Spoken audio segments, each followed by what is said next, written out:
Amy doesn't know this story. Sorry, Amy. Artistry has 2 ratings, and one of them is a 3. And the guy literally says in his review, haven't played it, but didn't like botany. And I'm sure this one sucks too. It's just like, I don't get how you can rate a game without actually playing it. yeah. On BoardGameGeek, they have the top, whatever you can rank them 1 to I think 26,000 or something like that. Like the worst game is 26,000. Well, you can flip that and you can look at it from bottom to top. And in that bottom 20 is Monopoly, Connect 4, I think's in there, Shoots and Ladders, The Game of Life, Twister, games that have sold hundreds of millions of copies, like games that have built empires of board game publishing companies. I think I would rather have a really low ranked game that sells 1 million copies than have a really high ranked game that sells 10,000. And not just that. Yeah. When you walk by and you're just casually saying Monopoly's a piece of garbage, the sales numbers do not agree with that at all. What's up, my friends? Welcome to the Board Game Design Lab. Today, we're talking business, talking about what it looks like to run an indie publishing business and all the things involved, whether it's crowdfunding, tariffs, fulfillment, Amazon. We're going to dive into as many topics as we can pack into this episode. And I'm talking to my good friends, Amy and Dusty Droz. Welcome to the show. Howdy. Hi. I guess I should say welcome back. Last time we chatted, y'all had just made, $1 million on Kickstarter running your very first campaign with Botany. Yeah. And it's such a great episode. I got a lot of really good feedback from that episode from people saying, oh, that makes sense. Like there was a lot of understanding of people going, oh, okay, maybe I could do that too. Maybe not make $1 million, but I feel like y'all did a great job of just kind of simplifying your process down and making it easy to understand. And now here we are several years later, and you've got a whole publishing business where you just now launched your 3rd campaign. All your campaigns have done very well. Very, very well. Like hundreds and hundreds of thousands of dollars. Maybe not quite hitting that botany level, but still doing great. You're selling a ton of games on Amazon. You're selling a ton of games on your website. You're selling a ton of games in distribution and Barnes & Noble. And like, y'all got a lot going on. And so what's really cool is I've been able to watch this whole process. I think, Dusty, you and I, we probably talk more than, I think I talk to you more than anybody else in the industry. Like it's pretty regular where something will happen and I'll be like, hey, Dusty, did you see what happened today? And we just, and then we start talking about the death of Star Wars and like all the other crazy, things that are going on in life. And I feel bad because I'm bouncing between, well, let me talk about the math here. And oh my God, did you see what happened in Star Wars? And okay, now we're back to math. And oh, but Warhammer was cool. Like, right. And it's just been really fun to get to know y'all and become friends, but also just to see your journey from, hey, we had this idea for a really pretty game. Oh, now we do this full time and we've got a really, really robust business that we've built and we're able to, y'all quit your photography jobs. Y'all quit everything else. Is that right? It's sleeping because we believe in backup plan. My backup plans have backup plans. And so the photography is hibernated and could be turned on at a moment's notice if needed. Yeah, right. I guess as long as you have the cameras, you could still jump right back into business. But right now, publishing is y'all's full-time gig, right? Yes. And so, I'm excited to talk about how do you do that? Because I know there's a lot of people that listen to this show and are in the Board Game Design Lab community. That's a dream. That's like a long-term goal is how do I get to that point? Now, if you're only designing games, that's going to be hard. Like that's a challenge. Like you're going to have to design Ticket to Ride, 2.0 and just sell 1 million copies every year. Or you're going to have to design like 20 games a year and get most of them signed. Or you could go into publishing. And I think that's really the best way to kind of do this full time. Now that comes with all the other garbage of customer service. And I say garbage, the other stuff. I don't mean customers and their service is garbage. Loving garbage. It's a good garbage to have. It's cleaning out septic tanks sometimes, man, is what it feels like. And because it just is what it is. But you have to deal with all the other stuff. And so y'all have figured a lot of that out. And you and I have had a lot of conversations and kind of figured some things out together. I've been learning a lot from you. I like to think you've learned a few things on my end. Absolutely. We have a very different model where I'm doing a new campaign every single month and then delivering directly from China internationally. And y'all are doing the more traditional, run 1 or 2 campaigns a year, freight ship, get into retail, get on Amazon, get into distribution. And so we have so many cool differences, but at the same time, a lot of stuff to figure out. But I'm just excited to chat with y'all about some things. Let's dive right into the hot topic of the day, though. We got some plenty of business stuff to get into that's more like core evergreen stuff, but let's talk about tariffs. Let's talk about what everybody is posting online about that, the sky is falling because there's a 10%, 20% tariff potentially, and now we got all these retaliations with other countries, and they're dropping all sorts of tariff war kind of stuff. And I've seen so many people post about like, oh, I'm just gonna not publish any games this year. I'm just gonna wait and do it next year, or we're gonna have to raise our prices $30. And it seems like people are thinking or saying the sky is falling, but I don't. I'm not a math guy.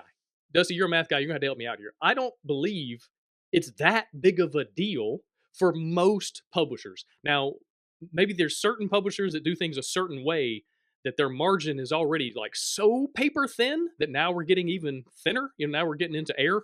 It's air thin at this point. But I feel like for most indie publishers, it's not the end of the world. So tell me what you're seeing as far as tariffs go. How do they actually work? Because I think some people just don't understand what 10% literally means. Like, it doesn't mean if you have a $100 game, you have to pay $10 in shipping. That's not what that means. And so walk me through the math and just your take on the tariff situation as it is right now. So I have a bit of a complex take on this because it is directly affecting me. But at the same time, I've studied a lot of economics. And so I understand what is happening globally and why these things need to happen for certain things to be healthy in the economy, which is going to be a hot take for some people. But up until the last few years, tariffs were not a thing that was like one political side or the other. They were just a standard tool of economics. As far as like how they work, people get confused by the term declared value. The declared value is not what you declare your value is. It's the value that you paid for that thing. Yeah, so it's not your $60 MSRP. Yeah, because imagine coming into port and they're like, well, how much is this worth? And you're like, well, I might sell it at full retail to a consumer for $60, or I might sell it wholesale to a store for $30, or I might sell it to a distributor for $24, or maybe I'm going to pass it along to somebody who's doing like a hybrid consolidation and marketing for $15. So what do you think you should charge me? They're going to look at you and just be like, I don't know. And so when it comes into port, whatever you paid for it, and then sometimes shipping, it varies. Your freight cost. Yeah, your freight cost. So the safe thing to do is just estimate based on landed cost. So if your landed cost for your game is $10, your tariff is $1. That's it. That's the whole thing. That does matter multiplicatively when you're looking at your like your multipliers. So if you're doing a 5x or a 6x or a 7x, you still have to sort of take that into account to make sure that the rest of your deals are healthy through distribution and through other stuff. But for the most part, I mean, like I talked to somebody and he was like, my tariff's going to be $6. And I'm like, but I know for a fact your game only costs $3.50 to produce. And he's like, and my tariff's going to be $6 on the MSRP. And I was like, no, your tariff is going to be 35 cents per copy. And he goes, I am so much calmer right now than I was this morning. like these are not terrifying or scary things. And the other part of this equation is that if you're doing things in a way that's really healthy for your business, you're dealing with this stuff full time anyways, because it's not just a 10% tariff now. It's 9% inflation year over year. It's oil prices have gone up, and so you have to pay more for freight. It's a butterfly flapped its wings and sneezed in Australia, and now there's a hurricane somewhere. It's somebody's shooting rockets into the Red Sea, and our boat twice now has had to go around Africa. And both times they said, well, we thought it was going to be cheaper, but now the cost went up by 20%. This stuff is happening continuously. And that's why you build your multiplier, you watch your margins carefully. And if you're running paper thin, yeah, that's a problem. But if you have a good, healthy margin on what you're doing, the point of that is not just making a profit. The point of that is also protecting yourself from all the crazy stuff that the world is going to throw at you when we're a bunch of small businesses dealing with a global economy. Yeah, absolutely. And unfortunately, there are some people out there, some businesses, maybe not in the board game space, hopefully, but probably just because that's the nature of human nature, that are seeing this as an opportunity to increase their margin, to say, oh, hey, there's 10% tariff, 20% tariff. The MSRP unfortunately has to go up $9, $10. It's like, wait. But it only cost $9 before. Like, that math doesn't square. Huh? And so they're raising prices to increase the margin, which is just kind of what people do, and we might call that price gouging. We might just call that capitalism. I don't know. I'll let the listeners decide what they want to call that. But, if you're seeing companies raise their prices by a substantial margin, I just have to question that. Now, I don't know their math. I don't see their, profit and loss sheet. I don't see their ins and outs. But it just doesn't seem like the tariffs for our particular industry are that big a deal overall. Now, again, if you have a $20 game and you're selling that into distribution, so maybe you're selling the game for 8 and it costs you, I don't know, $2, $3 to manufacture, and you've only okay, now all of a sudden, like, your margin was already, from a dollar perspective, already kind of low. Not necessarily from a percentage, but from a dollar perspective, that's not a lot of money. So If you're maybe selling that messes things localization up. deals and you're only making $3 a box, making $2 a box is a pretty big cut. Like, that's some Right. damage. The other thing too, like, to take it one step further, is a lot of people are like, oh God, I might have to change my price. I might have to change my price. Okay, yes. You set your price originally. And our price, like, our botany costs $60. Even before tariffs, I knew that it would not cost $60 forever. 10 years from now, it's going to cost more to produce botany. Like, that's just the world, right? And if that's the case, if that's going to happen 10 years from now, then every time we do a print run, I check, hey, is the math still adding up? Are we still hitting our multiplier? Is it costing more for freight?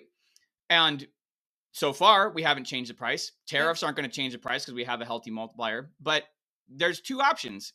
If your COGS, because that's effectively what's happening with 10% tariff, go up by 10%. Either you look at the math and you say, well, I had a better multiplier before, but I'm still within like that minimum 5, 6, whatever I'm aiming for. Price doesn't change. Or you look at it and you're like, oh, yep, my multiplier is not where I need it to be. It's down to 4.8. Let's bring it back up to 5. Price goes up by $5. Now you have a $65 game instead of a $60 game.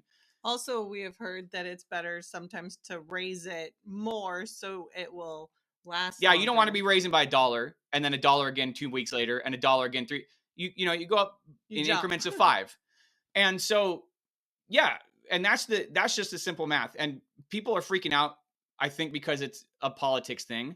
But if you look at it, they were already doing that, like I said, for inflation, for random wars, for hurricanes, for that fluffy puppy that distracted the UPS driver, whatever, doesn't matter. All this math is things that everybody's already doing. But for some reason, some of it, they just are like, oh, I'm just doing math. And some of it, they get really tied up over. And it's better just to look at the obstacle, see how you're going to get through it, and move through it. And then you're done. Exactly. That's the way I try to look at everything, is take the emotion out of it. Now, politics get very emotional for all sorts of reasons, and a lot of those reasons are good. But when you start allowing the emotion to affect the business, we got to take a step back and go, wait a minute. What would I do if the container with all my games fell off the boat? What would I do if I had to just, like, replace all the things and figure out the money and figure out, like, okay, how we're going to, I wouldn't, like, hopefully I would not lose my mind and post a bunch of stuff online and be like, oh no, the sky is falling. I would just be like, okay, how are we going to overcome this obstacle? And then do it. Like, figure out a plan and then work the plan and then come out on the other side, hopefully okay.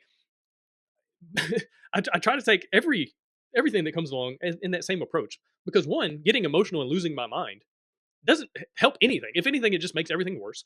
Two, if I go online and I do these rants and raves and all that, I'm not the only one seeing that. Like, other people are seeing that.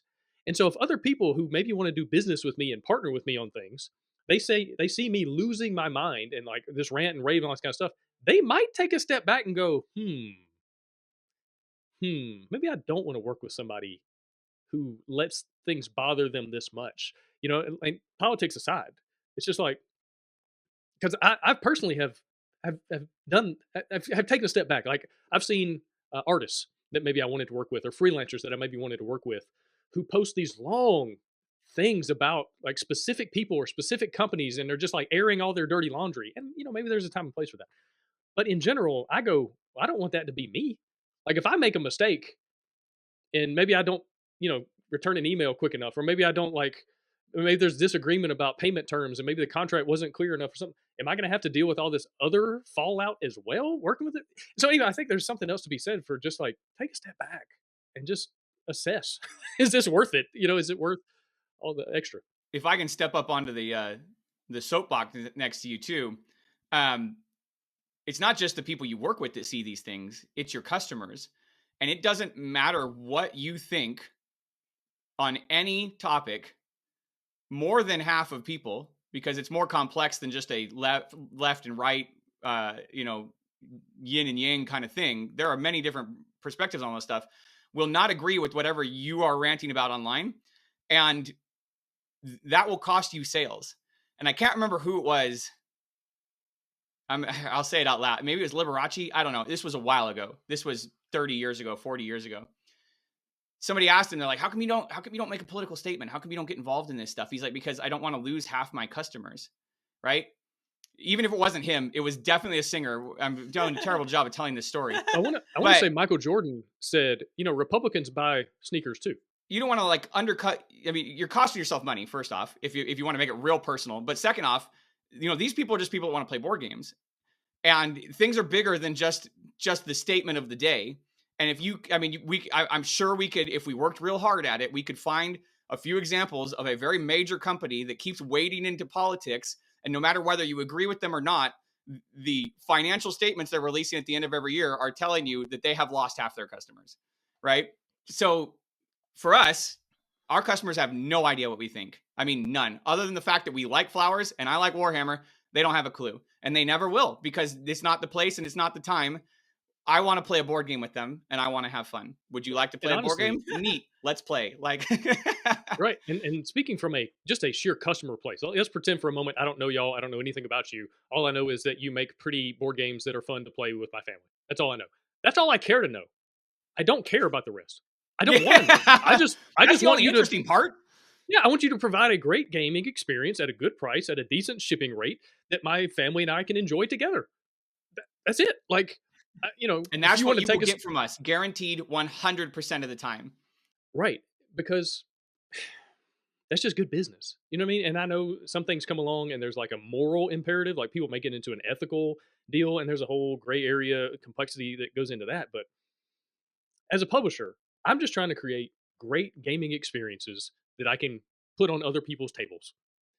And what I believe about whatever the political topic of the day is does not factor into that. If you want to have a conversation one-on-one, and you want to ask me my thoughts on this, that, or the other, cool, let's sit down, let's talk. But in general, I just want to make great games and sell them to people that want to play them. Like, it's just not that complicated. To the topic that got us on this tangent in the first place, when you come to terms with the fact that you are providing a service and you are serving everybody, regardless of whatever they may think, and you're just in it to make that, also makes the other problems easier, because you can look at them rationally and you can go 10% tariff. Okay, that means my COGS is this. I will do this math, and I do have to raise my price by $5. I will implement that on this time. The one time that actually gets, like, the one danger for most people is if you sell a Kickstarter at a certain price, not having had the tariffs in place. And then you don't deliver for 3 years. And then 3 years later, and my gosh, what can happen in 3 years, right? You can go from not World War II to World War II if you study history in less than 3 years, right? 3 years is an incredibly long time. And so the more time you have there, the more you open yourself to that risk. Well, that gets dangerous. And that's, again, where you need to make sure that you have that. Like, I keep going back to the math. If you have a healthy margin, you do pad against the amount of time it takes you to deliver. For us, we're in the position where we don't launch a Kickstarter till the game is done. And so, like, Artistry is going to be printing the moment the Kickstarter ends. Well, and Gabe's like every month. Yeah, and we got that idea from Gabe specifically, and Gabe makes us look like chumps with a 4-month turnaround. Like, well, when I'm like that, because I fell in a big old fat hole called Robomon that is taking me forever to finish, just because it's a really pretty hole, gigantic game. It is a good looking hole, to be fair. Yeah. But I have so many scars from Robomon that have informed everything else I do. And so because of Robomon, that's why I went to this model of like, hey, we're going to finish a game. Like, the art's going to be done, graphic design's going to be done, rulebook is going to be as done as we can get. Like, we'll do some extra editing and whatever right before print. But for the most part, 99% done. Because I don't want to run into a situation again where I'm just sitting on G waiting on O for a long time. But it's also why I haven't opened the Robomon Pledge Manager, because I didn't want to open it prematurely when I wasn't for sure what the shipping rates were going to be. And now I'm not for sure what the extra tariffs and costs and duties and VATs and all this kind of stuff are going to be. It's like, I'll just wait. And people get annoyed. They get frustrated. They post angry comments about it. And that's okay. That's fine. I think that's another thing I've learned as a publisher. Be okay with negative comments. People are going to make them. If you have a big campaign, and you only have 1% of like lunatics, that's still going to turn into like a decent number of people if you have multiple thousands of backers. Like, Look at the number of you know, people who have said negative things about you, and then go look at the number of backers you have, and then do the math on how many people haven't said anything about you. And exactly. yeah, Exactly. Well, Yeah, GameFam I'm put trying out to a get a harder skin. Amy's not allowed to look at stuff. Right. Like, she'll walk over to the computer and I'll put Protest. my hand across it. It's like an email, and I'm like, "You do not look at this email. It's not." She's like, "What's it say?" I'm like, "It's not a big deal. You don't look at it. Don't touch it." I actually saw the other day we were gonna advertise on BoardGameGeek, right? Mhm. And they have like a warning, like you need a tougher skin because people are When you go to sign mean up for on advertising, they're like, BoardGameGeek. "You will get negative comments for doing this. Don't like, respond "What?" negatively." I was like, "What?"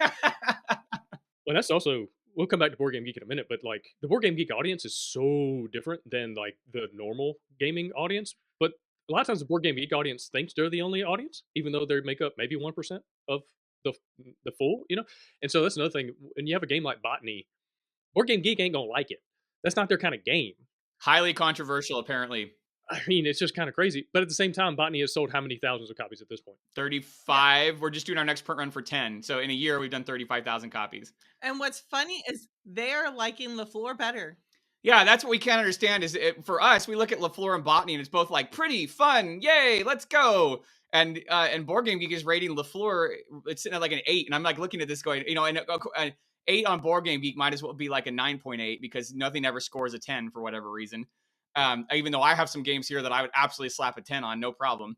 And Well, it's because and there's then a lot they of people put the weight. putting ones just because they don't think a game is worth a 10. Like they haven't even played it. They just want to give it a 1 because it's got a bunch of 10. Oh, yeah, yeah. it's just the They Artistry score- got Amy doesn't know this story. Sorry, Amy. Artistry has 2 ratings, and one of them is a 3. And the guy literally says in his review, "Haven't played it, but didn't like Botany, and I'm sure this one sucks too." It's just like, I don't get how you can rate a game without actually playing it. yeah. So you know, you probably shouldn't, but you know, it doesn't stop people. yeah, But thinking from a number standpoint, I think you and I talked about this the other day, just on the phone, where I was curious about what are the bottom what are the bottom ranked games, right? On Board Game Geek, they have the top, you know, whatever you can rank them 1 to I think 26,000 or something like that. Like the worst game is 26,000 out of the total. Well, you can flip that and you can look at it from bottom to top. And in that bottom 20 is Monopoly, Connect 4, I think's in there, Shoots and Ladders, The Game of Life, Twister. It's Battleship, I think. It's like games that have sold hundreds of millions of copies, like games that have built empires of board game publishing companies. I think I would rather have a really low ranked game that sells 1 million copies than I have a would really too. high ranked game that sells 10,000. and not just that. Yeah, not just that. But if you think about it, there are games like chess and checkers and a few other things that have been around for centuries. That people you go to the Wikipedia entry for the thing and it's like a history lesson, right? Games like Monopoly and Shoots and Ladders, those will be studied by cultural anthropologists 200 years from now. Will any game on the top of Board Game Geek be studied by an anthropologist centuries from now? If I had to bet a kidney, I would put that kidney on Monopoly, and not Brass Birmingham. Brass Birmingham is a great game, but when you walk by and you're just casually saying Monopoly's a piece of garbage, the sales numbers do not agree with that at all. Right. And so, speaking from a business perspective, I had a really good conversation the other day. I was doing a coaching call with a father-son team. They're doing their first game. It's like this card game. It's very general public type of game. It's about underwear and like, it's a silly underwear themed game and very much for like families with, 11-year-old kids. And they had asked a question or something on Board Game Geek, and they were just like, "We got really negative feedback." And I was like, "Oh, of course you did." Like, I would have known that before I asked that question. Like, you were going to get some bad feedback on that. That is not the group of people you're trying to sell this to. And we were talking about Kickstarter. I was like, "Look, Kickstarter is not even the market for your game either. Like, you're going to have a hard time making a lot of money on Kickstarter because people aren't going to Kickstarter for underwear games. They're going there for miniatures games that cost $200. But I tell you what, Amazon is going to be really good to you because that's where normal gamers, quote unquote, that are just like, they buy a couple games a year that they want to learn in 2 minutes and play in 5 minutes just as a fun little after dinner thing. You're going to do really well in Amazon, I think, but you're not going to do great on Kickstarter and you're not going to be ranked highly on Board Game Geek just know that going in. They're like, oh, that makes a lot of sense. It's like, so I think there's a lot of listeners that need to hear that too. Just because your game doesn't do well on BoardGameGeek, just because it doesn't do well on Kickstarter or GameFound or BackerKit, wherever, it doesn't necessarily mean anything. Because you could sell a lot of copies in retail, in distribution, on Amazon, just because it's that type of game. So, understanding your audience. And let's talk about that.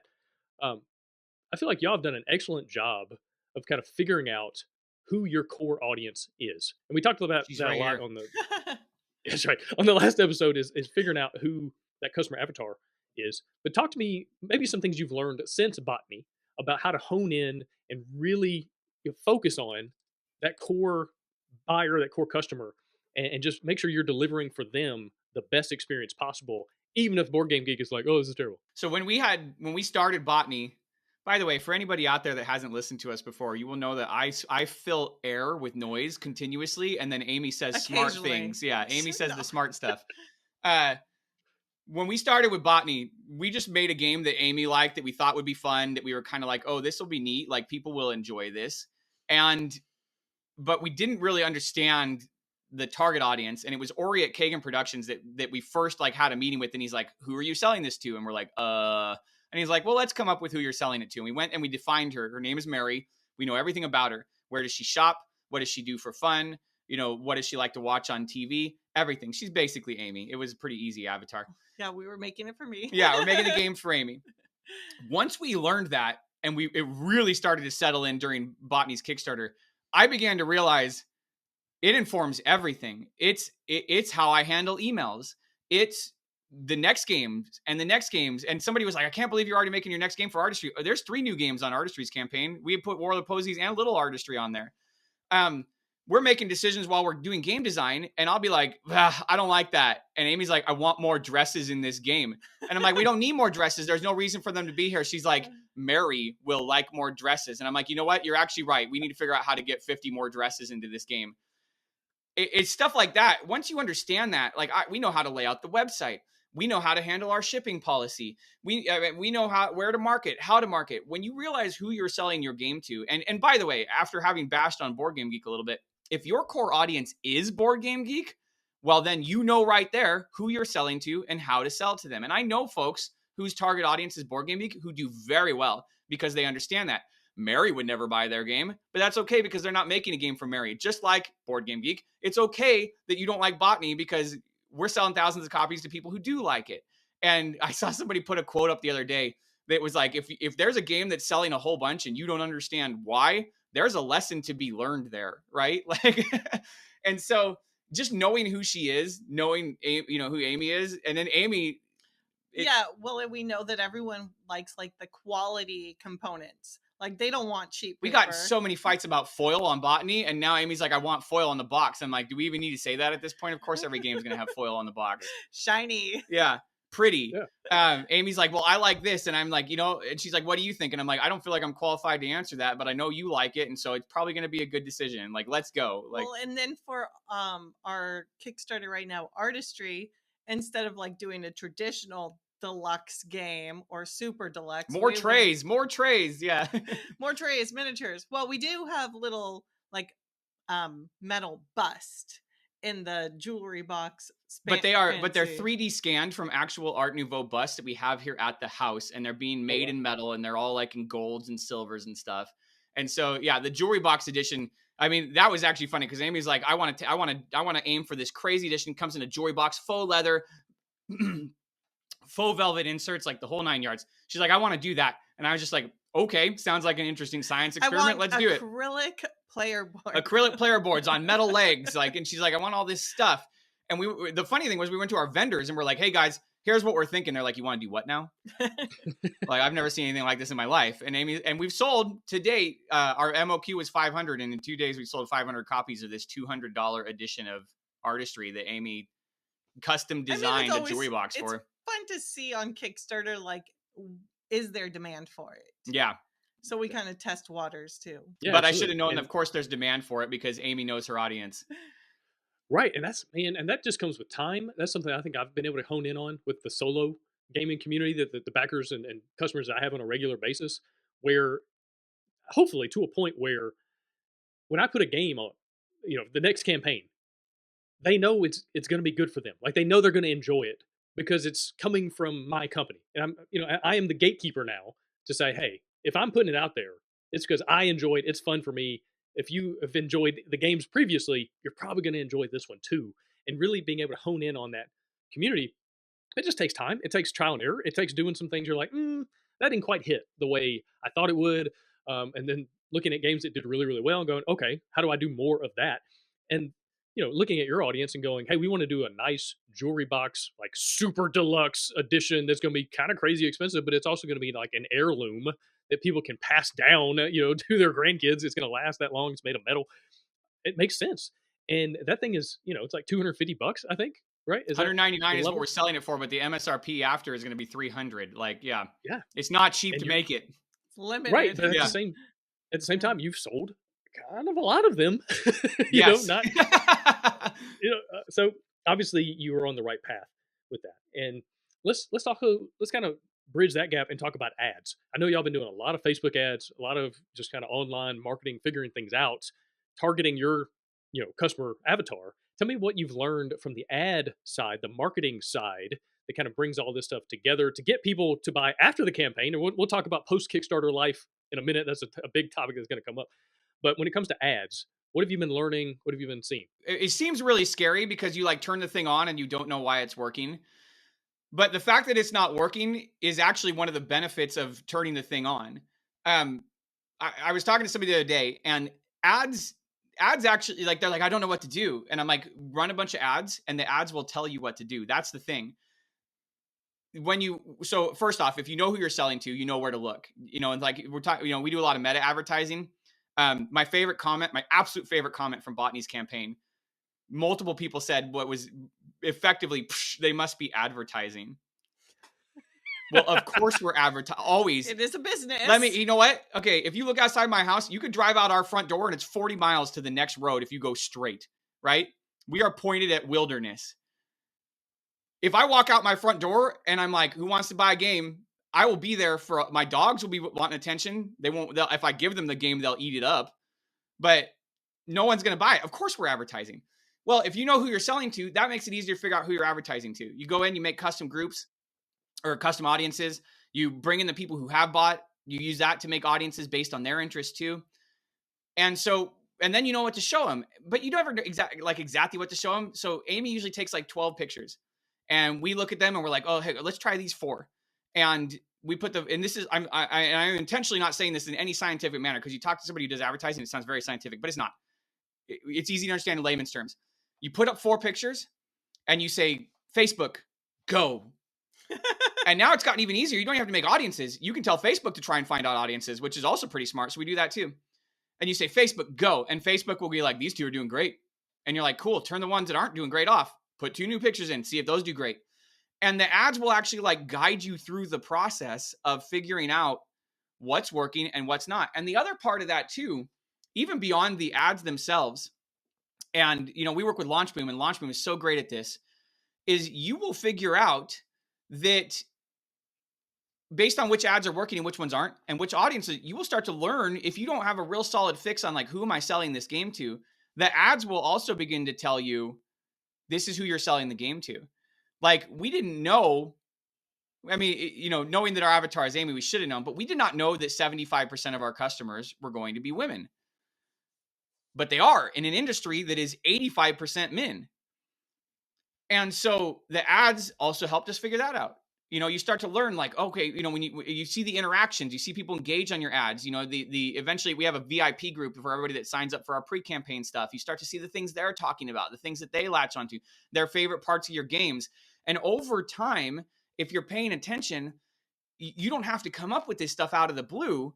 It begins to take shape and evolve in front of you, and advertising is part of that. Now, I'm sure there's a lot of people out there who are doing their first game. They don't have the budget for paid advertising. Paid advertising is the method that we understand and know, but you can do this online. You create an Instagram account, you do it for free. You see what people are interacting with. Maybe it's only 10 people. Somebody once said to us a long time ago for our photography, people get so hung up on the quantity of people that are reacting to what you're doing. And they fail to notice that when one person says, this looks amazing, imagine if somebody walked up to your face and said that. You'd be so happy. Well, that's what's happening online. And 10 people have reacted to this. What do those 10 people like? What do they like? Even in little quantities, you can begin to understand your super fan this way through your advertising, through everything you do, because it all builds in on itself. And then the next time you do advertising, you're like, okay, well, these ones did well. And these people were reacting to it. Maybe I'll try these 2 that did do well, and I'll try 2 more that I think would be more targeted at the people that are really reacting to my product. Also, whenever we're creating like our own audiences, we like to think outside of the board game audience, and we do like people who like Jane Austen books, or people who like art history, or cottages, botanical gardens. Like one of the big ones for botany, we created botanical gardens around the world. We had an audience for Better Homes and Gardens. Yeah, the magazine, right? And it did incredibly well. And so if you're working on a theme, if you're working on a cake-based theme, don't try and advertise just to board gamers and say, hey, look, it's the same game you've already played a bunch of times. And it's not. I know there's something unique about your cake-based game. But don't just be like, it's another board game and you have 5,000. Go find people who are like, I love cake. I bake all the time. And you're like, have you ever played a board game about cake? And they're like, no. How do I buy this? Right? That's what you're looking for. Yeah. And that recently happened with the game from Kurt Covert, who's been on the show. I think his company is Smirk and Laughter Games. But they have this like really cozy book game about books. Yes. And they did great. Yeah, and it did over $1 million. And I'm pretty sure Kurt was using ads targeted at book lovers, people who 100%. read, not just, not necessarily people who are gamers. And you don't get to that level on a game like that without reaching out to other audiences. Like you just don't. And so, figuring out what the theme of your game is, is it complexity level appropriate for those people? So you don't want to have like a seriously complicated game, because then you run into the issue where maybe they buy it but then they hate it, and that's also a problem. Like, you got the money up front, cool, but they're not going to buy anything else from you. And so you got to think long-term vision as far as building a company. That's another thing I see is a lot of people, they want to sell a game. That's very different than than building a company. That's 2 different things you're trying to do, short-term versus long-term. And so just things to be aware of there. All right, so ads and marketing, and let's get into post Kickstarter, because I feel like ads play a huge role in that. In general, people are more likely to buy, at least in my experience, during the crowdfunding campaign, and it's harder to sell them a game outside of a crowdfunding campaign. There's no urgency. Have you found that? And that's it, right? There's no time limit, even though there's the pledge manager, even though you can late back, even though it's kind of superficial. Like there's going to be time, you're probably going to have several months where you can back this game, but that little countdown, man, that little that timer pushes people to act. And so tell me what y'all are doing to sell. I mean, you've sold 35,000 games. Not all of those are on Kickstarter. So what are some things you're doing or have found that are working to sell on your website?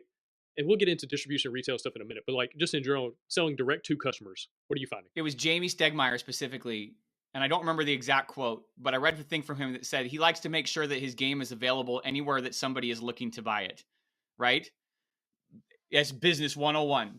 A person has need, thing is available where a person is, right? And so that's what we try to do. First, step 1, created a Shopify account. Put things on Shopify, began advertising so people know things we have on Shopify. Again, advertising sounds, some people, especially on YouTube, like spit on that word when YouTube is an advertising driven algorithm, right? Absolutely. And so we start advertising. Hey, people, we have this thing on Shopify. Would you like to buy it? And it turns out people would. Okay, great. Okay. Step 2. Then we put our stuff on Amazon. We list it on Amazon ourselves, so we have control over it. Now, all these people are fighting to get into a limited number of slots at Target. Target has like 4 slots for $60 games, right? Online, they have a few more, but in the store, there's like 4 feet of shelf, and that's it. $60 games. You get on Amazon, you set up yourself up and you list on Amazon, you're nationwide tomorrow. Well, it takes like a week to get your stuff into FBA, but you're basically nationwide very quickly, right? On Amazon. Okay, cool. Step 2. Okay, now that I have that foundation of control, maybe it's not the highest volume, it's low to medium volume because it's just me. Now I need to find a way to get into distribution, because the distributors are also going out and selling stuff for you. You have very low control over that. Like, we have a placement in Barnes & Noble, and we think that is super cool that we're in Barnes & Noble. What if Barnes & Noble decides to stop selling games completely? Not just like our game, but like games. Or what if they only sell games that start with the letter A? Well, we didn't make 8 and E, we made botany, right? And so there's a lot of things that are out of your control there. And so you have your baseline of the stuff you do control, Amazon and Shopify. You add on distribution. Distribution's hard though, because there's a lot of games and you got to fight for attention. Well, the easiest thing to do is go find a partner who helps you. We use Golden Goose. Golden Goose knows a lot of the buyers. They have pitches. They go out, they do stuff for us. And so that adds another pillar to our business. And then the fourth one is just local game stores. And again, this is very different from, distributors do sell to local game stores. But if you call a local game store and you're like, hey, I saw you were interested in botany. Let me tell you about it. Let me tell you how to sell it. Let me tell you the key points we think, so that when people walk in the store and they're like, I'm looking for something interesting and light that my mother would play with me, or something like that, right? We also have lots of like florist and botanical gardens. And we're the only game in their stores. I mean, you want to talk about a lack of competition? Somebody walks into the store, they see flowers wall to wall, and they only going to pick like 1 or 2 flowers, but they see one board game and nothing else. They're like, what is that? Right? It's the same thing we're talking about with finding other audiences. And if you build those, like, I find a lot of people are afraid of that roadmap after Kickstarter. Like, what am I going to do with my business? I don't know where to sell. Those are the 4 things you need to do. And Shopify, you can have a Shopify site in a half hour, right? You can be a business in a half hour. And if you don't know how to advertise on Facebook, Shopify even has a button that says, let us advertise this on Facebook. And you click it, and you click a few more times, and you connect it to, and you're on the way. Is it as efficient as it can be? Maybe not. But the barrier to entry is so low. You are 100% in control of your own destiny there. And then when you start doing that stuff, the rest of the success begins to follow as you build on top of that. We also advertise on Amazon too. Yeah, but sponsored ads on Amazon. Mm-hmm. But even that's okay. But then here, oh boy, we're going back to math again. You got to be careful about the percentage you spend of your, because you're always making sure you have that margin, right? And so like when we're advertising for Shopify sales, we're looking at a blended ROAS of like 2 to 4x, depending on what time of year it is. And then that's a blended ROAS compared to all our sales of maybe like 20x, right? And so again, it's all about that budgeting, making sure you're not spending too much. If you spend any time on BoardGameWire or ICV2 or any other of the board game news sites, once a month, you're going to see this business is going under, this business is going under, these problems. That's happening because they got ahead of their skis and they're spending more money than they're making. So if you take away one thing from this whole podcast today, if you made $10, spend less than $10. Yes, there you go. Right. Dusty's wisdom in a nutshell. Well, something I hear you say all the time, and it's just, I don't know if it's like tattooed on your shoulder blades or if it's like in a big mural on your house wall there, but you're not allowed to lose money. If I blink fast enough, it's on the back of my eyelids. Yeah. Yeah, that's it, man. You're not allowed to lose money. And when you're not allowed to lose money, you change your behavior. You do not have permission to lose money, period. Exactly. Like if I only have $5 to my name, I can't go get $6 worth of gas. They won't sell it to me. They'll be like, no, you have $5 in cash. We'll give you $5 of gas. That's how it works. But unfortunately, with crowdfunding, you get so much money up front that it's easy to get ahead of yourself and not understand the math, not even do the math, and lose sight of how much you're spending. And then all of a sudden you can't pay the fulfillment company, and now they're just going to hold on to your games until you can pay, and then backers are just waiting, indefinitely. Worse. Not that that's ever happened. We have known of people who cannot pay their taxes. When you cannot pay your fulfillment company, that makes BoardGameWire, and it makes a lot of noise, and it hurts your business. When you cannot pay your taxes, the government does worse things than complain about you on Reddit. Right. Yeah, they'll reach into your bank account, man. Yeah. I had a friend. He wasn't. He was behind on his student loan payments or something, and he went and did his taxes as H&R Block, and they're like, "Oh yeah, you're gonna get $2,000 back for your taxes." He's like, "Cool," and got so excited. And then whenever the tax money came in, the government was like, "Thank you very much," and they just took that tax check right into their system. They said, "That's going to go towards the loans that you owe us." It's like, and he was like, "I didn't know the government could do that." I'm like, "I didn't know it either, but I'm not surprised." Yeah, they're going to get their money. Oh yeah, we the way we look at it, this is a good life after Kickstarter thing. When the Kickstarter ends, we do not spend any of that Kickstarter money that is not related to making the game completed, your artwork. Completed and delivered to backers. Once it's delivered to backers, that money's free. You can go buy all the Warhammer you want. I mean, okay, let me play devil's advocate here and say, if you have a great Kickstarter campaign, treat yourself for a little you may Warhammer. Go and buy yourself one $200 box of Warhammer. Okay, you can do that. You did a good job. You treat yourself and some ice cream. Get Amy some ice cream. Okay, we're good. Let Amy buy something, some nice jewelry or something, like a fun little book or something. Yeah, good. But then don't touch it. The rest of it does not get touched until Our it's fulfilled. kids, like, super wanted a swimming pool after botany. And we're like, that's not happening. Yeah, we do not have a pool, right? Because the ship has to go around Africa. Because I was off by 50 cents on shipping rates for 15,000 people. That's $7,500. All those little things are where people get in trouble. We do not have any employees. We're about to bring Amy's sister on part-time, right? At the size we're operating, we use contractors. The burn rate is low. If next month I find out that all of my games spontaneously combusted and I have nothing to sell, I email my contractors, hey guys, we're gonna need pause for a few months. I don't have anything to sell, right? And we also have to save money for the next print run. We don't want to be on the Kickstarter treadmill. Yeah, don't run that next Kickstarter to fund your last Kickstarter or to fund the next, print run. We're actually using Kickstarter now more as like a forecasting. How well does this product sell? How many should we print next time? Yeah, all the problems are the same. All the problems about like where does food come from? Like you still got to have money to buy food. Don't spend all your money until once the product's in the consumer's hands, then you're safe. Because you did it, right? They got it. You can spend some money. And going back to the whole, if it takes you a long, long time to deliver and you start increasing your overhead, that's what happened to a lot of these companies that have gone under. That they started renting office space and they started hiring all these other people. And they bought a van. Right. They did all sorts of stuff. And you're like, wait a minute.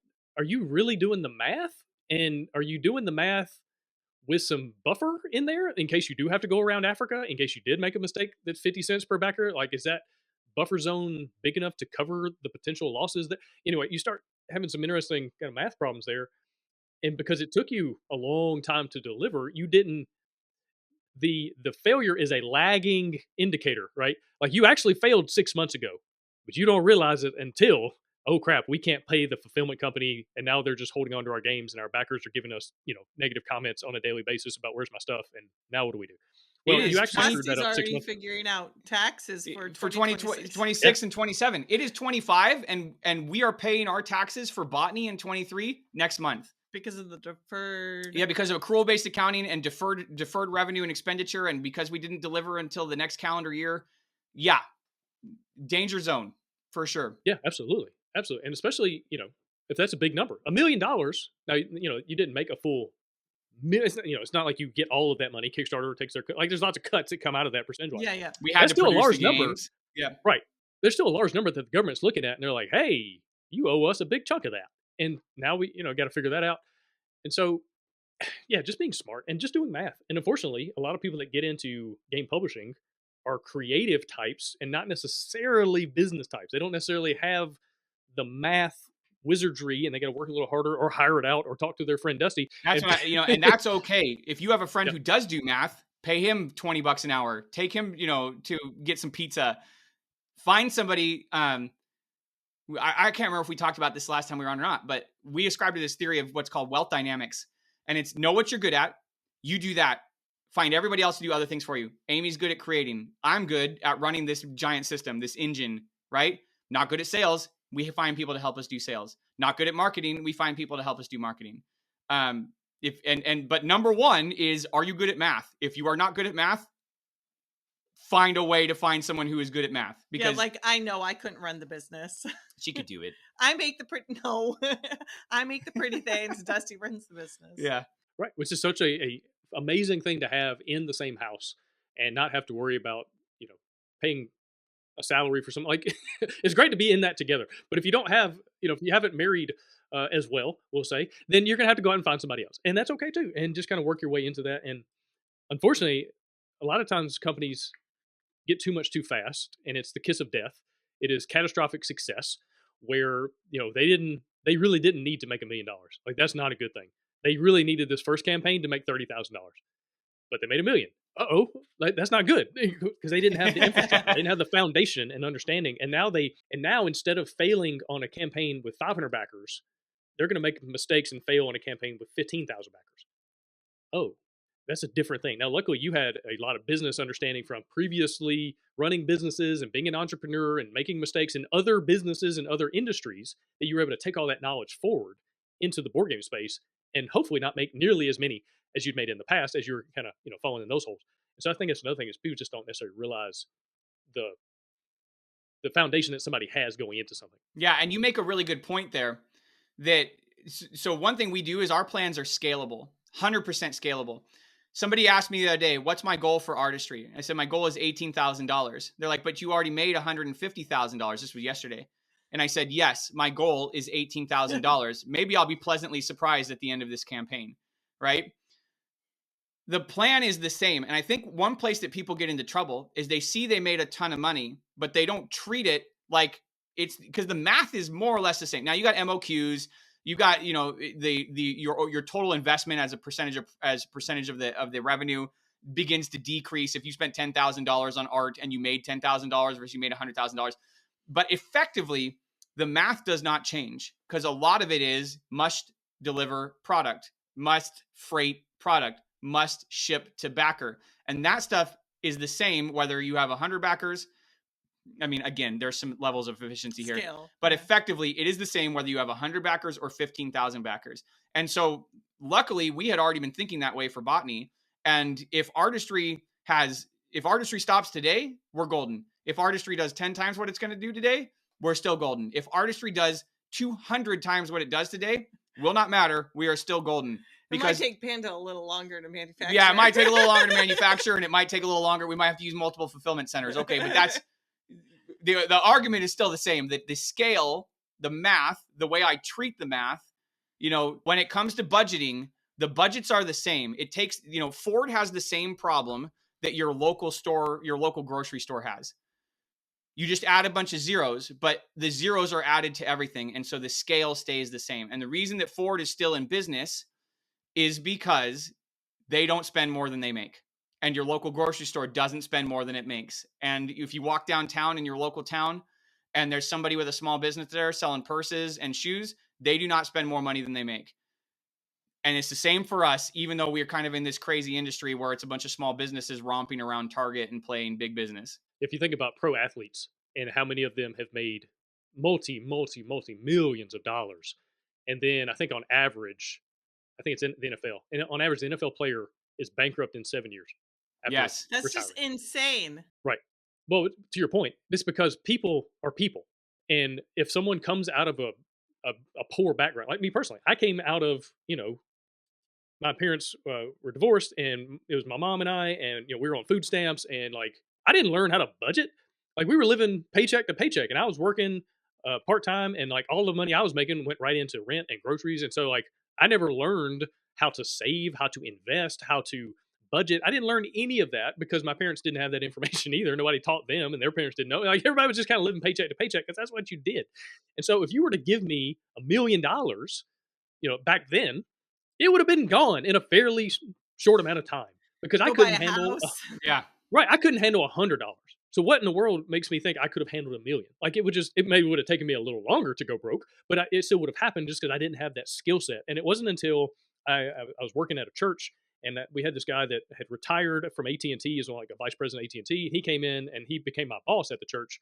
And he was like, hey, do you know anything about investing? I was like, no. He goes, okay, well, let me show you. And because of him, right, I started investing in mutual funds. I started understanding budgeting. I got out of debt completely. I paid off everything because now I had somebody to kind of show me the way. And thank God for him, because who knows, it would have taken, I like to think YouTube and I would be able to learn it and kind of read some books and figure it out. But it was having somebody come alongside me and go, here's A, here's B, here's C, here's D. Here's how to go from A to D. And it's not sexy. It's a lot of small stuff and it's a lot of really basic addition and subtraction. With my kids, my son came to me yesterday and he wanted this glow in the dark football. And it's a really cool football, but it's $29 on Amazon. He's like, I want to buy this. I was like, that's great, man. How much money you got? He goes, well, none. I was like, well, that's a problem. See, because when you have none, that's not 29. And he's like, yeah, but I want it. I go, I understand that. And we're going to have to work out a plan for you to, go out here and pick some weeds and do some work around the house. And, we can earn $3 here and $5 there. And, maybe here in a week or two, you'll have 29 and then you can go on Amazon and we can buy it. He's like, oh man. And we're going to see how much he wants that football. because I'm So- not just going to buy it. You know, The we gotta market, figure out yeah, how- the market, your own home market will tell you if the football is in demand, right? Exactly. Our kids, when Ronan was about 2, I got on Amazon and I bought a whole spindle of carnival tickets. And whenever you do something like good, like a chore or, you know, hold still when he was that young, it was like a fight to get him to brush his teeth, right? He would earn a ticket. And then he comes to mommy and daddy and the store is open and you know, we have a few things that we maybe snagged on Amazon when they're on sale and he buys them. And the kids buy them. And today I bought it's an educational toy. It's snap circuits that we have. I bought some of those. They're not expensive. And he's coming to me. He's like, hey, so I've saved up 300 tickets. Well, 300 tickets is like $150 this kid has saved up. And I'm like, well, okay, well, I got like $140 or 140 tickets worth of snap circuits here. And it's like a 2-to-1 exchange rate. So it's like $70 worth of snap circuits. And it took him months to earn that many tickets. And I'm like, they just got here. You want them? And he goes, how many tickets are they? He doesn't even say, can I have it? He says, how many tickets are they? And he knows what he did to earn those tickets. Poppy's 5. She knows what she did to earn those tickets. And I'm like, if nothing else, I mean, we have no cash, like hardly any cash in this house in the world of credit cards and digital, whatever. They understand the act of I did thing, I got thing, I trade thing for thing. Right.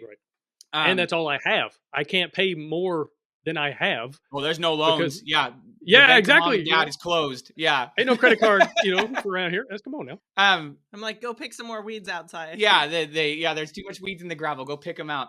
When I think I was 13, I really wanted to be a skater, like so bad.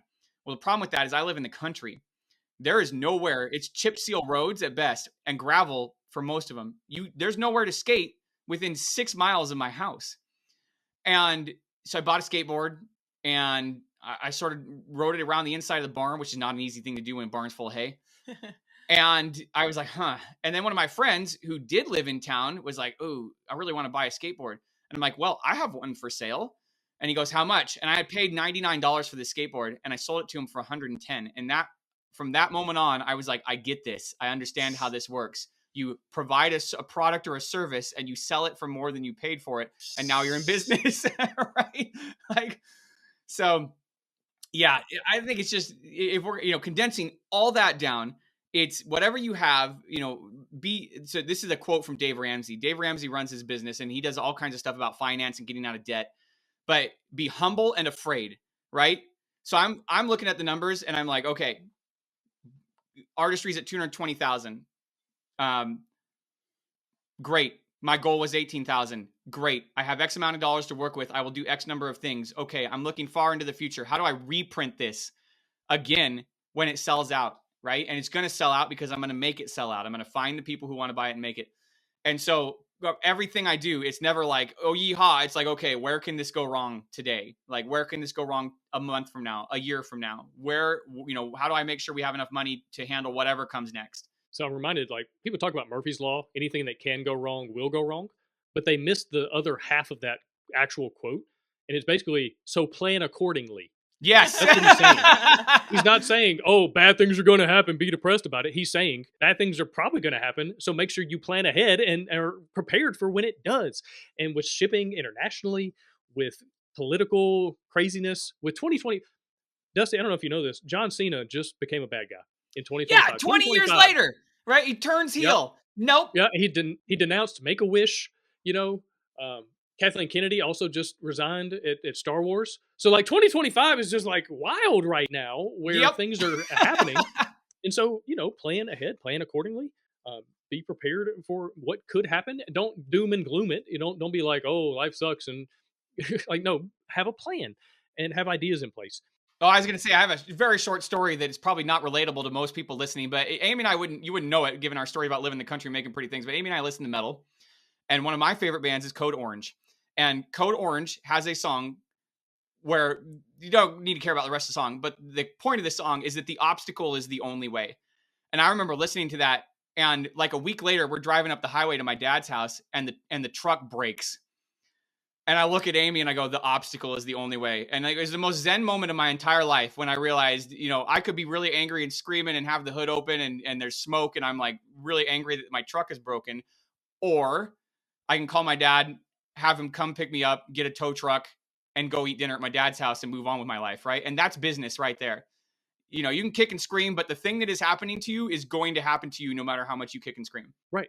Everybody is going to have a certain amount of bad luck happen to them every single year. And you can just chalk it up, be like, hey, here's one of my bad luck opportunities for this year, and look at it as a problem to be solved as opposed to something to lose your mind about. Like, no, this is just a problem that has a solution. It is solvable, and we just got to figure it out. And it might be expensive. It might take a lot of time, effort, energy, whatever, but we're going to figure it out. We're going to get through it. And yeah, that's just a better way to go. But let's keep talking about the whole like planning ahead. You mentioned forecasting earlier. Tell me your formula, tell me your process for kind of figuring out how many games to print, how many, like what's our run rate, how many we're selling per month, and when do I need to do a reprint? Give me your whole like system for knowing the forecast of any given title. Okay, so this is deep math. Also, it's hard to forecast when you don't have... When you have no sales, that's also really sales. tough. Yeah. How do I distill this easily? Okay, whoever's listening, I'm going to start rambling math, and just know that you might, don't be afraid to email me, info@duxomnium.com. I'm happy to write these formulas down for you. It's DUX. Yeah, Dux. DUX. Not DUCKS, DUX. Yeah, quack. There's an outtake from Good Time Society where they're working on the game and they're like, the newest from Ducks, quack. And so we were walking around the office going quack, quack, quack. Okay, so forecasting is like looking in a crystal ball. And the lady that's running the tarot shop down the road is going to be just as good at it as you are. And so it's more about looking at everything that happened before and trying to come up with as many ways to use that to guess what might happen in the future. And you're creating a projection cone for yourself when you do. And so you can do this in spreadsheets. You can do this on a napkin. I have one of our other businesses actually writes like a whole marketing system for travel organizations. I took that and started sort of cutting it to pieces for my own use. But basically what you do is you look at what happened and guess what's going to happen. So the ways to do that we use are, we look at our sales for the last 4 months and we look at them by channel, or we look at them just in general, and we look at them by product, and we look at them across all products. Big old spreadsheet. And we say, and so the simple version is, I sold 100 units a month for the last 4 months. So 400 units across the first 4 months. Let's say that you sold 200 the first month, 50 the next month, 50 the month after that, and 100. What did I just get to? I got to 400. Okay, good. I'm doing math live. Not a great plan. Yeah. Dangerous. It's dangerous. But it averages out to 400 over the last 4 months, 100 a month. And you say to yourself, okay, what's it going to look like if everything stays the same over the last 4 months? Now, was the last 4 months Q4? Was the last 4 months, did it include February? Things are going to change, but just what if? And you say, well, then if I sell 100 units a month in the next 12 months, I'll sell 1,200 units.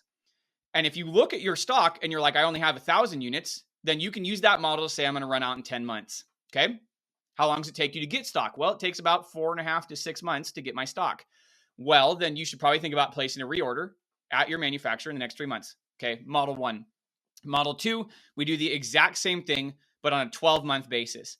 How do I do this over 12 months? Now, like Amy said, this is hard if you're 2 months out of Kickstarter and you've only seen 2 months worth of sales and you got launch data, but it's an exact science anyway. So it might seem like it's bad, but it's not any better with years of data because you never know. Do the same thing for 12 months. Okay. For the sake of simplicity of the example, I sold 1,200 units over the last 12 months. Again, 100 units a month. Let's say that over the last 12 months, I only sold 600 units. So my 4-month sell rate is 100 units a month, and my 12-month sell rate is 50 units a month. Well, now I have a projection cone because if I have 1,000 units of stock, one of them says I'm going to run out in 10 months, and one of them says I'm going to run out in 20 months. And you can kind of look at that cone and say, okay, I have these 2 models, and I'm probably going to run out somewhere in the next 10 to 20 months. Then we add a third model in here because 2 wasn't enough. Those 2 were simple. The third one, I look at what have lifetime our average sales been in January, and what percentage of our total sales is that. Let's say that's 10% of my total sales. And I do the same for every other month. And I see that my total sales are only 5% in February. I'm totally making these numbers up, by the way. and that for November and October and December, it's 20% of my total sales in any given year. So 40% of my sales are in those months. And then I say, okay, cool. What did I do last month? Well, last month with January, you sold 100 units. Those 100 units are 10% of your sales. And I can extrapolate forward. okay, in the next year, I'm going to sell 1,000 units, and 400 of those units are going to be in November and December. And then you can say, okay, well, if that's going to happen and I look at each month, then I'm going to run out 11 months from now. Well, now we have a projection cone that has something saying we're running out of 10, something saying we're running out of 11, something saying we're going to run out of 20. The crystal ball is slightly less murky than it was before. And that, in a nutshell, is what we're doing. Right. And similar with weather forecasting, you're using models to make your best guess. You're going to be off one way or another, like the odds of you being exact, basically 0%.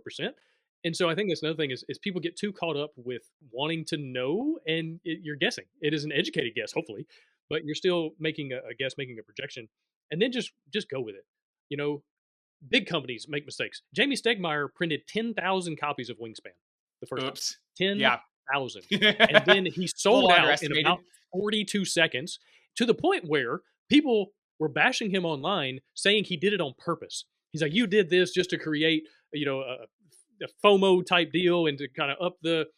It's like, yes, the publisher intentionally only printed 10,000, even though there was demand for 100,000, because he didn't want to sell 90,000 more games. Like that. I have never met a person in my life that intentionally didn't sell the exact right number of copies that they could have sold. Well, and it's also it's better to have too few than more. Like stock is dangerous. Yeah, stock is dangerous. So if Jamie had two scenarios there that were possible, because you're never, Andre, our friend from Golden Goose, always likes to say, you're never just right. You're always too hot or too cold. Which do you want to be? Well, if I had a choice between being Jamie Stegmaier with an extra 100,000 copies of unsellable Wingspan or Jamie Stegmaier with 10,000 copies that sold instantly, I know which scenario I want. I want the one where I didn't waste 100,000 copies, right? You can always, like, if your game's going hot, you can always place another reorder. Yeah, I mean, we reorder 2-3 times a year for Botany. No problem. And so, yeah, that's the thing. You can always reprint. You can't unprint. No. Right? You can throw them in a landfill, so you don't have to pay ship or storage fees over and over and over again every month. You can liquidate them, even worse, because then nobody ever buys your game at full price again. Yeah, exactly. You kind of destroy the value of it. Funko with those pops, like just throw them in the landfill? There's a landfill out there with the most amazing Funko collection you've ever seen in your entire life. Yep. Because the way business is so silly, it was more cost effective for them to take it as a loss and throw it all away, as opposed to liquidate it and try to sell it, for $1 or $5 or whatever, 90% off. It was, and there's something to be said for our interesting structure as far as our financial system there, where it made more sense to create 1 million pounds of trash than to try to sell everything at a huge discount. Yeah. Anyway, that's not for us to solve. But yeah, I mean, you're just guessing. And the good thing about crowdfunding is it gives you at least a jumping off point to say, okay, I sold 5,000 copies or 500 copies in crowdfunding, and therefore I'm only going to print X. Now, let me get your thoughts on this. I am one of those weird publishers that doesn't concern myself with retail distribution. I don't really care at the moment, although you and I have had long conversations about how I need to start figuring out how to get it, Amazon and retail and whatnot. And I'm working on that for later this year, hopefully. But I only print effectively what I sell. So if I have 1,000 backers, I'm going to print roughly 1,100 to 1,200 copies. That way I have extras for anything that gets lost or damaged or whatever that I can replace. I don't worry about printing a whole bunch of extra. Now, in general, most people are going to want to, they had 1,000 backers, they're going to want to print X number more to be able to sell those post-campaign. Tell me your system, your formula. Yeah. For base games, we do like 50% more, and for expansions, is it 20? It's like 20. So there's a couple things here. Kickstarter is not a representative audience for regular retail. It is an audience, and it is a crystal ball to look into. But I have met people that they're like, hey, how many do you think I should order? I sold 1,000 copies on Kickstarter. I think I'm going to order 10,000 copies. And I'm like, whoa. That's not bad that they only sold 1,000. That's 1,000 people that wanted their game. That's amazing. If one person wants one of my games, I am thrilled, right? But if only 1,000 wanted it, either you didn't find your market yet, or it's telling you that your market niche is not Kickstarter. Your market niche is not Kickstarter, or your market niche is smaller than you anticipated, right? And that's okay. There are a very limited number of people on the planet who play Insect Glaive in Monster Hunter. I'm one of them, right? But that doesn't mean everybody does, and that doesn't mean it's bad, okay? Now, what we do is we look at Kickstarter and we say, and we have a very good example of this, we say we're going to order 50% more than what we made as a rule of thumb. And the other thing to understand is that people look at, when you look at expansions, you need to be even more conservative when it comes to stock risk, because Kickstarter also buys a disproportionately high number of expansions. Deluxes, both very dangerous. Deluxes are dangerous. Yep. So what you do is you look at it and you look at the attach rate. The attach rate is what percentage of people who own the base game will buy the expansion. And mathematically speaking, it will never be 100%. Ticket to Ride has expansions. People love Ticket to Ride. It sold, what, 18 million? I can't even remember the number. Millions of copies, right? Any given one of their expansions has not sold that many because only a percentage of people are going to buy it. So with our expansions, depending on where the break point is, maybe we'll order 20, 30% more, something like that. We'll see how it goes because they sell slower than the base game. If you run out of expansions, you will still sell copies of your base game. If you sell out of base game, you will not be selling copies of your expansion. And so look at Botany and LaFleur. Botany, we sold 16,000 copies on Kickstarter, so we ordered 25. A little aggressive, but there was a break point for us at 25, so we jumped up. LaFleur, we sold 7,000 copies. That's not 16. We bought an extra 3,500 copies. We just did 50% again. Now, it turns out LaFleur, it looks like it's going to sell out way faster than we thought, but that's a good problem as opposed to what if we had just decided we're going to buy 25,000 copies of LaFleur because we sold 25,000 copies of Botany. We'd be still sitting on copies of LaFleur. They would sell eventually, but they'd also be taking up space in a warehouse, charging me money every month. And so that's the rule of thumb. And then when we see how things hit, then we see how they sell, and then we can do our forecast models that I rattle off to determine, like, okay, how are we selling? When should we buy more? How much more should we buy? Because we only want like 10 to 12 months of stock at any given time. What, for deluxes, are we only going to do like 10, 20% more? 10 or 20% more for deluxes too, because those are also the kind, like that jewelry box edition. Like, I have a chance of getting Artistry and Barnes & Noble. I have no chance of getting that jewelry box edition at $300 into Barnes & Noble. It's not happening, right? So you got to be more careful with that stuff too. Or in distro or retail in general, like game stores probably don't want to try to sell $300 games. That's a lot of that's a lot of money to sink into stock. Yeah, exactly. You put 150 into a game that's going to sit on the shelf that maybe sells, maybe doesn't. Like that's a big ask. So, more than likely you're going to be selling that only through your website. And, hopefully getting ads of people there. Now, if you sell one, cool. The margin on that, probably pretty good. But you're just making, you're making, again, educated guesses and forecasts based on all the information at hand. Let's keep talking about this kind of stuff as far as fulfillment. You and I have run into some fun challenges recently. Lots of customer service opportunities, lots of international fun and games, lots of, that company is now bankrupt. What does that mean for us? So tell me what you've been learning fulfillment-wise, kind of why you're doing what you're doing now, right? Maybe some of the bumps along the road to get here. Just kind of give me the full picture as far as Botany. You delivered, how many games of Botany have been delivered like by you? Like you've been the one that have submitted the addresses and stuff like that. 20,000.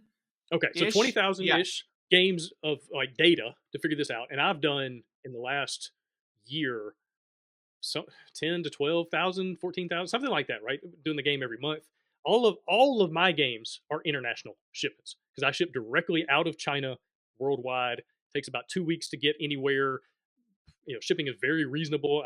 The games I do are very small and lightweight. So versus Botany, which you're shipping, at different fulfillment hubs around, you've got one in the UK, I believe. You've got one, well, we'll get to one versus how many you've been using in the U.S. And we have multiple in the U.S. now, yes. Right. And so, you and I both have very different perspectives on this, but tell me what you're doing now and kind of why you ended up with that model. So everything we said up to this point about math and fear and forecasting, all of it culminates in shipping. Shipping is the business killer.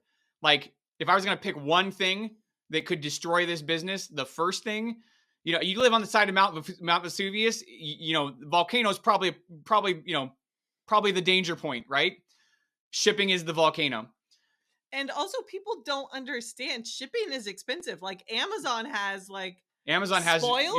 ruined everybody, ruined the consumer base in general. Shipping for both price and time.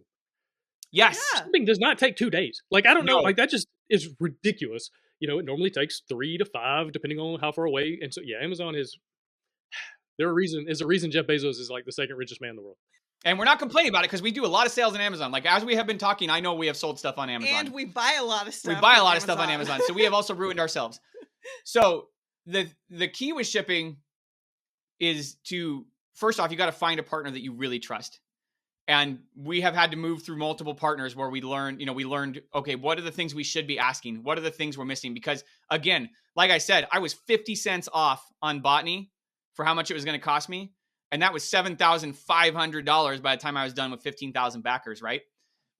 So you find somebody who you know that you can email and say, here's the numbers I think I'm working with. Am I right or am I wrong? And they will tell you real fast, super duper wrong. Well, and here's also where you should they're be. kind of guessing too. They're guessing too, but at least you know what they're going to charge you. Yeah, mostly, unless there's a fuel surcharge or all kinds of stuff. This is the big place where, okay, you made a game. When you made the game, it was going to cost you $5,000 to get a 40-foot container from China to Long Beach. Well, now it's going to cost you $12,000. And we had that happen last year with Botany. Our March shipment was $5,000 a container, and our September shipment was $12,000 a container. And when we shipped LaFleur in December, it was $8,500 a container. And so you're dealing with variables. There's just so much danger. If you read all the articles about different companies that have gone under, 90% of them, like the place where it all went wrong or started to, was shipping. Now, the reason they didn't have money for shipping was other mistakes they made, but the straw that broke the camel's back was shipping, right? And so step one, find a partner you trust and go to them and just say, here's a box of Botany. It weighs 5 pounds, 6 ounces. What will it cost me out the door to send this to somebody in California, right? We ship from Mississippi. California it's a lot of people live in California, so it's pretty representative of how far away can I get in the mainland United States for a large amount of my populace. And they will come back to you and they will say, that's going to cost you $18. And you're like, whoa, I was going to charge $10 to my backers. That's fine, but that's $8 that you're subsidizing out of your profit. So you got to know that stuff in advance beforehand. Then the next step is everybody wants to have customs friendly shipping in the UK and the EU and Canada and Australia and Namibia and Antarctica, right? And every one of those hubs you open, that costs money. Like, they're not just doing this out of the goodness of their heart. They got storage fees. It costs you money to get things there. It costs more to ship things in a 20-foot container than it does in a 40-foot container, just by volume. If you're shipping to Australia and you're only shipping 5 pallets of stuff, that's less than truckload, less than container load. LCL is the abbreviation for that. They will, now you're paying $4 a unit to land it instead of $2 a unit to land it. So every one of these shipping locations that we open, I mean, we launched Artistry, and I am just now like, yeah, I think we've got enough backers in East Asia that we're going to open an Asian hub, maybe with VFI, maybe China division, maybe send from China. I got to start talking to people about that. Didn't even jump into that until I was sure that we were going to have enough to support it. So this is, if you're going to be afraid of something, this is it. This is the place to be afraid, because it gets out of hand so fast. Find someone to help you. Find someone to check your math. Do your math 40 times. And the biggest advice we can give on this one is charge shipping later. If you're back at Kickstarter and they send out the pledge manager a month after the campaign ends and they're not planning to deliver for a year and a half and you pay them, they have guessed at best what it's going to cost, and whatever they charge you will not be enough. Like, prices go up, period. Death taxes and prices will increase are the only certain things in life, right? And so that's shipping in a nutshell. Yes. I mean, and that's it. Again, we're back to math. We're back to making the best educated guess that you can. There's a little bit of nuance in there because, people don't want to pay $20 for a game and $15 for shipping. Again, we can blame Amazon, but I mean, that's just kind of human nature when it just doesn't feel right. That's kind of like when you go to a game store and you pick up a box and you feel how heavy it is, like literal weight. You're like, does this line up to the MSRP? Is this, and it has nothing to do with the game or the gameplay. It's just like a caveman brain thing. Well, the same thing with shipping prices versus like the ratio of shipping price to cost of the game. And so some of that, you might need to just kind of put inside of the game costs, instead of charging 19, you charge 24, and you just know going in that 5 of that is actually just part of the shipping, right? That's just, you're building the math all in there together. It's just more of a perspective thing when it comes to backers. But yeah, definitely something just to, again, do a lot of math on and get somebody to help you. Before we hit record, you were mentioning you ran into an issue with, I think it was a fulfillment company, that they ended up taking a massive percentage of the sales that they did for you. And so you sold a whole bunch of games, but still lost money. So tell me kind of what happened with that. We ain't got to mention anybody by name necessarily. I'm not trying to drag anybody online or anything, but tell me what happened and maybe some things that other people should just be aware of when it comes to this kind of thing, so they don't run into the same situation. I'm going to spoil the moral of the story before I tell the story. But again, it's always it's in the math and it's in the fine details. And this was print. this was a missed sentence on my part in an email that was one of 50. And if I had caught this, so shame on them for not having made sure that I understood this. Shame on me for having been busy that day and shot through the email as fast as I could. We had a company that was going to have a presence for Botany at UKGE. I sent 100 copies there, and I paid the company all of what I thought was going to be paid to them, which was to run the booth, handle the sales, and run a demo for me. And that the rest of it, and I went through and I said, okay, that's X%. If I sell all these copies, 100 copies of these, it'll be $6,000. And the $2,400 I'm paying for this, minus the landed cost, I was walking away with like a 30-40% margin on the show at that. And I thought, actually, I think it was 39% was the exact number of margin I was having. We like to aim for 40% margin. Shows are expensive. Shows are ridiculously expensive, and very few people ever walk away breaking even. All the rest of them lose money. If you find out somebody made money on a show, boy, put them on this podcast, right? Because it's just not a lucrative thing to do. So we wanted a presence there. We wanted to use it for advertising, and I was going to walk away with 40% profit. And I'm like, great, that's really cool. Well, I missed in the email that in addition to all those things, in addition to paying for the booth, and in addition to paying for the other stuff, shipping, and paying for the demo, and paying for the shipping, and having paid the landed cost just to get the stuff into the UK, they were also taking a 40% consignment of the sale, which now that I look back on it, makes absolutely no sense to me, because I also paid them to do all the other stuff to just have it there. And so by the time I was done, I had lost $90 on what should have been, if I had just sold it in regular retail, a profit of $3,600. And that's a big difference from one number, from one little error. And I even sent them, and I'm a pretty nice guy.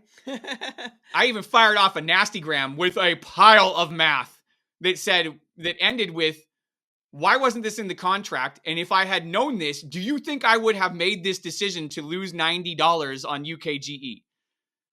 And what I got back was, here's your invoice. Okay, time for a new shipping partner. Yep. Exactly what that meant, man. It sounds like you and I are in the wrong business. Like, we need to be selling shovels, like the California Gold Rush. Like, the only people that made money were people selling shovels and buckets. Yeah, and stuff like that, right? The bars, seems like, all the saloons, and all the Gold Rush towns here. Yes, it sounds like that kind of situation where they're the ones selling the shovels and and you're just losing. Like 40% on top of everything else. It seems like it should be an either or thing. We're either going to charge you 40% and you don't have to pay anything else, just send us the stuff, or you're going to pay all these extra costs and then you're going to make what you make. Like, it's almost like a salesperson making a big salary and commission. It's like, hold on. Like, those things usually kind of offset each other. And and not just the commission, but also taking a percentage of your earnings. Yeah, exactly. Like, it just seems like you're double, triple dipping here, and like maybe that shouldn't be the case. And so while that individual story might be like very specific to that scenario, the key is that, again, we're working in an environment here. The funny thing is, most game companies in this industry are not any different from most of the companies we work with in the wedding industry as wedding photographers. Small businesses doing their small business thing. The difference is, if the DJ screws up the wedding, there's like 100 people that know about it, right? But if you screw up your Kickstarter, there are thousands upon thousands of people who know about that, and it will live with you all the way through to the next Kickstarter, to the point where some people start a new company name because all they did was mess up shipping, and their company is so irreparably damaged that it cannot continue on. The consequences get out of hand fast. Right. But even those people that, come back with a different company name, backers find out and they post in the comments, hey, this is just that. I mean, it still follows you around. And, sometimes that's a good thing, because people, companies screwed backers over. Like, they really did take the money. That does happen. But not always. And it's just kind of unfortunate sometimes. COVID bankrupted a lot of people. just because the containers went from, like you said, 5,000 all of a sudden to 40,000 a container. And like they, sometimes no matter how much you plan and project and forecast, sometimes life just is what it is, and there's nothing you can do about it. Like that's just, you're going to go down unless you had reserves of substantial amounts, or you just delayed. Like I just delayed stuff. I went to backers. I was like, look, I could ship it now. I could ship a game now, and I will bankrupt my company and no longer exist. Or I can wait a little while until these prices come back down, and I'll ship it as soon as I can. And some people were annoyed by that, and I don't mean this disrespectfully. I didn't care because my company and its existence was more important than getting a game to you a couple months earlier. It just, and so you just have to make those decisions sometimes. And something you can do in those scenarios too is so there's a fine line to walk here, because one of the things that drives me nuts is when, and I'm sure everybody listening has backed a Kickstarter that has done this, where they have like basically like a sit down by the fire and really come clean kind of moment, and they want to tell you all the details of every little thing that's going wrong. We don't tell. I mean, we have had, so with LaFleur, we had a lot of shipping errors. I mean, a lot of shipping errors, and by sheer force of customer service, we're still making sure everybody gets their stuff. And the funny thing is when somebody has a shipping error, even though it's your fault, if you fix it for them, they are a customer for life, right? You provided them a subpar service, and they are more loyal to you because you took care of them than if you had just done it right the first time, right? But we had some problems with our fulfillment center. They got some things going on related to bankruptcy. Time and date this, you'll figure out what I'm talking about. And it's not the people's fault. There's a whole lot of different forces that are pushing here. But it was still, somebody asked me, how am I doing the other day with all this stuff? And I sent them a picture. I don't know if you've ever seen Never Ending Story, but when Atreyu was pulling Artax out of the mud, and he goes, are you the horse or are you the kid? I'm like, I am the kid, and this shipping scenario is the horse in the mud, and I am pulling that thing out of this mud, right? That's just a thing that happens. But you got to watch out for that stuff and get through it and be careful and make sure. And again, if we had come to a scenario, but okay, so where I was going with this, actually, let me, I got stuck on a Never Ending Story. When you get into a scenario like that, sometimes you just have to go to the backer and say, and I don't mean posting on Kickstarter, because we had 750 shipping errors. We had 5,750 shippings that went fine. I don't need to tell those 5,750 people that something went wrong for 750 other people, right? But each of the 750 other people, some of them I went to and I'm like, hey, here's what we're dealing with. We came up short on coins in Australia, on the metal coins. If you'd like to wait a few weeks, I can ship them to you there. Or I can ship them there and have them shipped to you, and it'll come through your local post office. But if you don't mind, I would like to just ship them to you from the US free of charge. You might have to sign a customs document when it gets to you. Just want, which would you prefer? I'll make either of those things happen for you. And 100% of them, I'm like, oh, you can ship for the US. We'll take care of it when it gets here. No big deal. And I'm like, hey, if you have to pay $2 on customs or whatever, let me know. I'll refund that $2 to you. And they're like, neat. Sometimes if you just give them the choice, and so let's say that Kickstarter, that for Artistry, all of a sudden shipping containers cost $50,000. Well, the good news is hopefully I'll have enough margin to cover that if I have to. But I can go to backers and say, okay, guys, here's the deal.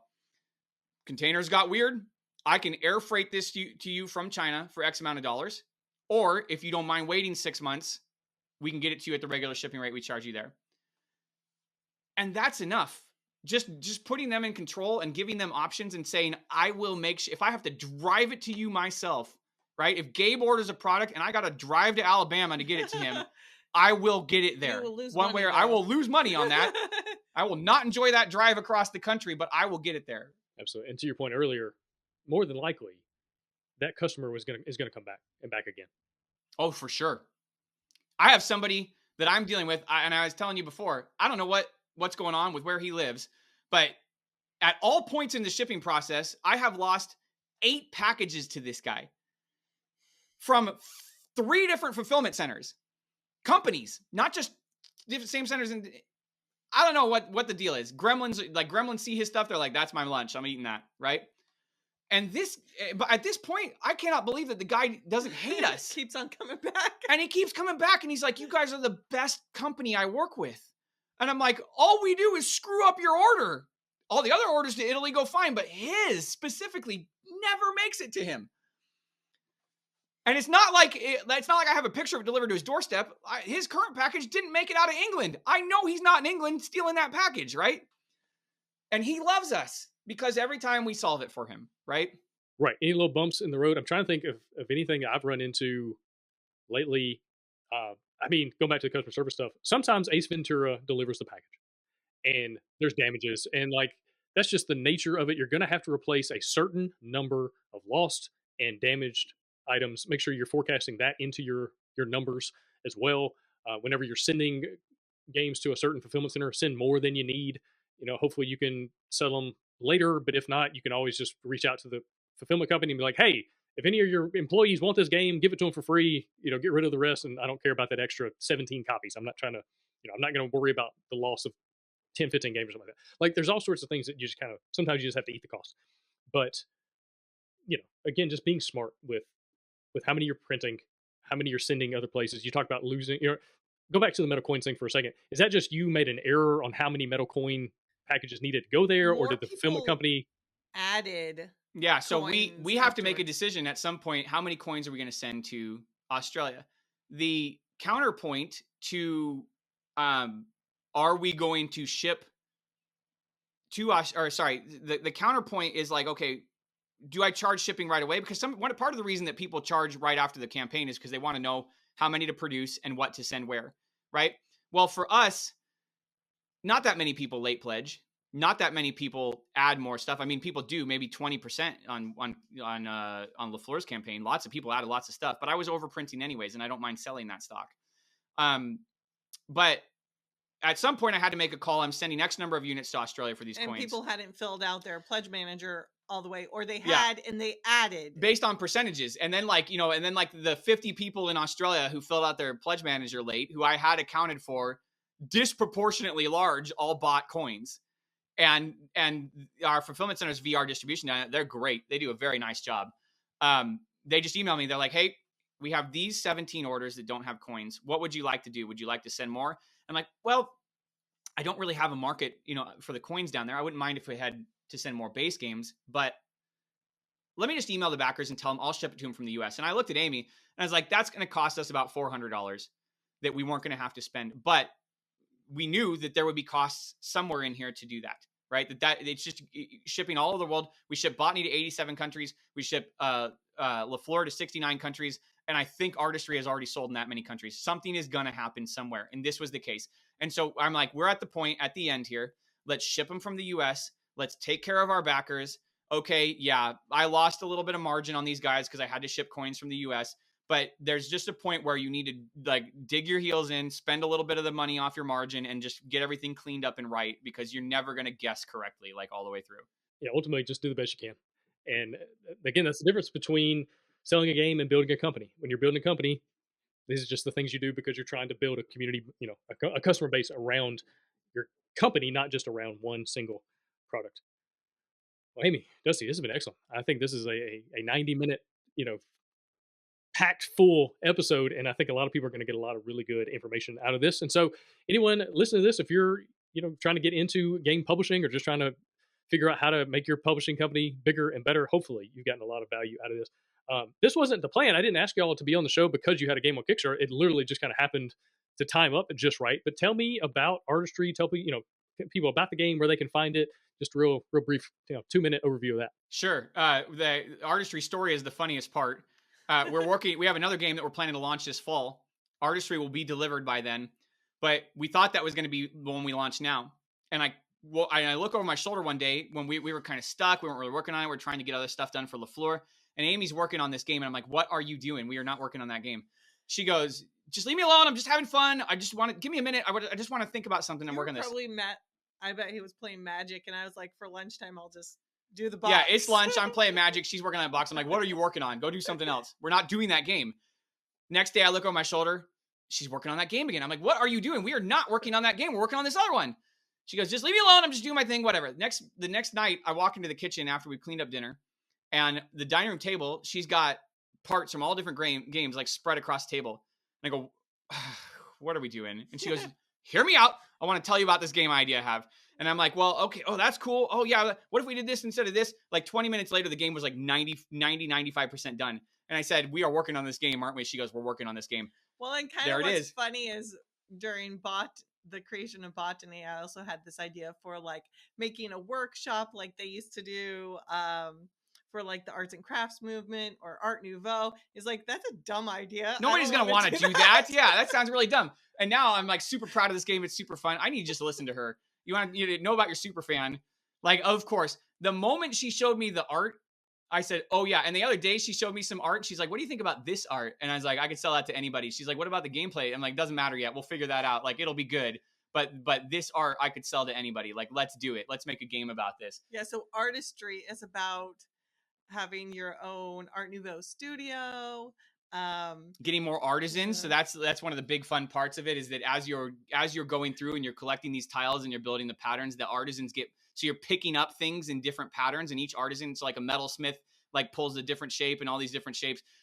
The funny thing is this is not how we describe it to our backers. For our backers, we say, you're building your Art Nouveau studio and you get all these pretty stuff and you're making jewelry and you're making things and you're gathering materials, right? We're telling the story. But yeah, it's a fun one. I mean, I'm biased. I would never sell a game I didn't think was fun, but like, it's a really good one.